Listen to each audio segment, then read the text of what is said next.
Baker. Now, tonight's guest has delivered Piglets in The Good Life. And solved grisly murders and gardening disasters in Rosemary and Thyme.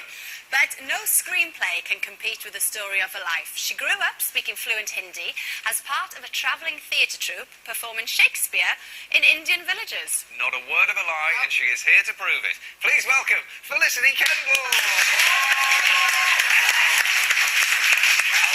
I'm so pleased to be here. Nice to have Back home with you. I know, we'll get up now. One of my mates. Indeed. But you recently returned from India for this new documentary. Now, it didn't take you long, did it, to start chatting away in Hindi once you arrived? Well, it came back after a few days. Yeah. Okay. Initially, it's quite hard, but then you hear it, and I grew up hearing it, so that's why. And apparently, I've got a reasonably good accent. Good. We don't want to put you on the spot now, but could you give us a little blast, do you think? Let's hear this reasonably good accent.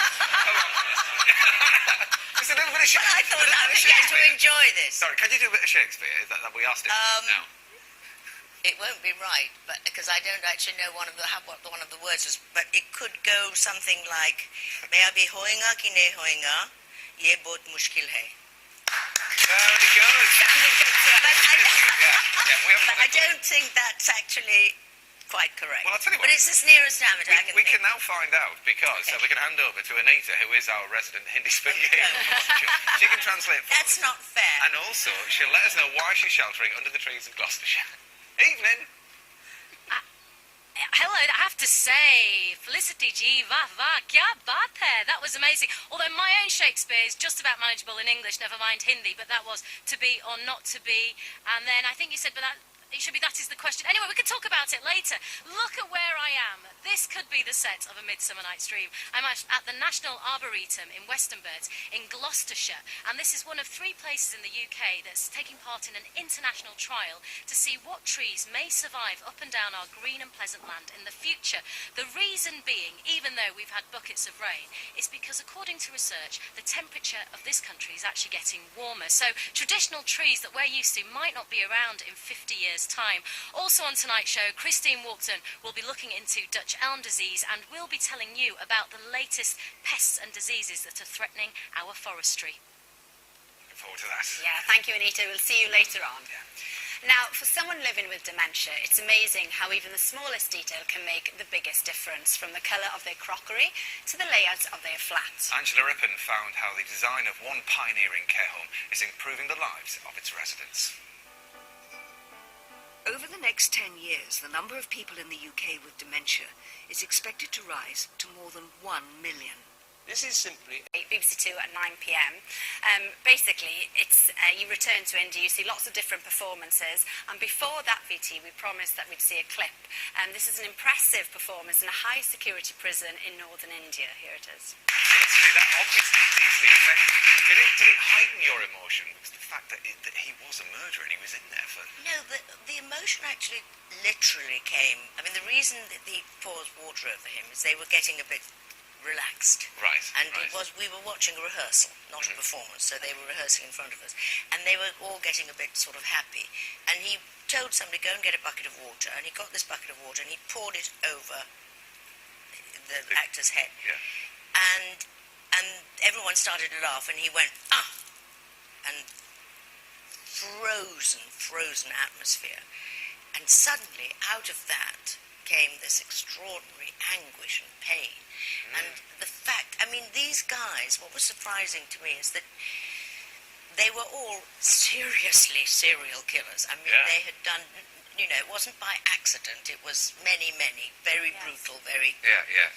And the man who was playing Lear was particularly brutal in his crimes, but as a man meeting him, he was sweet, his energy was beautiful, and he says, I think probably in the documentary, that he used to get angry a lot, which I mean, you would, wouldn't you, if you had to kill somebody, but he then became calmer with this process of acting, and it was really why I said that I was moved, and I was because it was extraordinary honesty and emotion, and he could go from giggling to being able to produce this emotion, and that is what acting is. Yeah. Well, the flip side of that is you actually go and visit some children. It's like the west coast of India, I think, and they hardly speak English over there. And these children are absolutely word perfect with Shakespeare. They don't speak the parents don't speak English, and they are taught a different language, and they do plays in Shakespeare and excerpts in Shakespeare.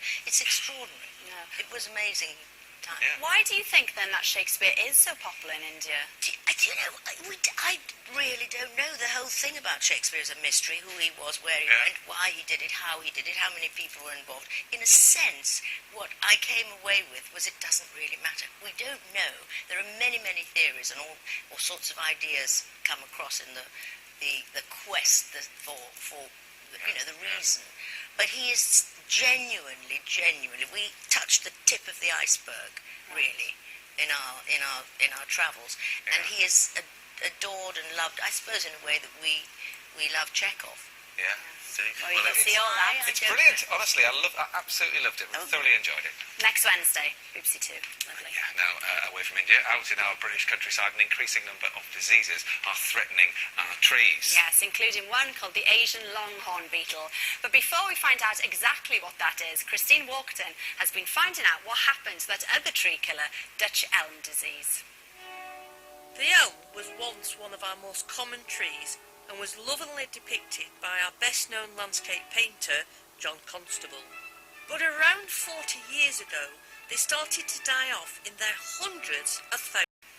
No is the simple answer to that, but the rain is perfect for the magnificent trees we're surrounded by here. However, this is Simon Toomer, who is the head, the big boss of the National Arboretum. It wasn't always like this, especially when we had Dutch elm, was it? I mean, how was it affected in Western Burns? Until the arrival of Dutch elm disease in the 70s, we had lots of lovely old elm trees, both in the Arboretum but also in the countryside around, and now we have almost none. It's so incredibly sad. So what are the new pests and diseases that are affecting our trees? Well, over the last few years, there's been a worrying number of new pests and diseases. People may have heard of the insect pest, the Asian longhorn beetle, which, although it's a dramatic-looking beetle, actually it spends most of its life as a grub, burrowing its way through the trunk and branches of broadleaf trees. And in fact, our officers from the Forestry Commission and the Food and Environment Research Agency are dealing with a small outbreak in Kent at the moment. And how can you tell if you've got one in a tree? Well, it's usually, when it emerges and becomes an adult, it leaves a hole, an exit hole. And sometimes that can be the first sign that you'll know that your tree's got it. And what else? Other diseases, well, another one that people around London will probably have heard of is the oak processionary moth. Now, this is, as the name suggests, it attacks oak trees, defoliates the trees, but also has implications for human health because the hairs on the caterpillar that does the damage actually can cause asthma. Oh, dearie me. And how do people know if they've got that? Well, very dramatically, the trees will become defoliated, but also they have these big, pale nests in the trees which have to be treated and killed. Well, Simon, thank you very much. Now, of course, if you see any of that, get in touch with somebody, make the phone call and get it reported. But also the person who is responsible for adapting our forestry as this climate change is taking place is John Weir. John, how are you doing that? What are you doing? Well, we're trying to sort of think sensibly and find practical solutions, and our scientists have said that if you sort of look 5 degrees south, it's likely the trees growing there will be similar to what you want. So maybe for Scotland, do you think, Lake District? So what trees will we see here then in the future? Right, well, a lot of our trees will be very similar, but we'll source them from France. But we are looking now at different range of conifers and things like Japanese red cedar, and for some of us, we're even looking at things like coast redwood from California. Brilliant. So we'll have huge trees here, and French trees, and Californian trees. And we'll have a good future. We will. John, thank you very much. Ah, thank you so much, Anita. Yeah. Well, there we are. We can see it's a little bit damp in the west there, isn't it? I do wonder how the rain's going to be affecting the northern parts of Britain now. The rain, of course, will be heaviest over the borders and around Edinburgh, where it could lead to difficult conditions on the roads. In the west, rain will be lighter and patchier. There will maybe a few drier interludes over Dumfries House in Ayrshire. Aha! There'll be snow for the higher ground of the Highlands and Aberdeenshire. The potential for a few flurries over Balmoral. Who the hell wrote this script? As the afternoon goes on. Yeah, Love it. Brilliant. Yeah, so that's Friday. What about Saturday and Sunday, Charles? No, he's gone. He's gone.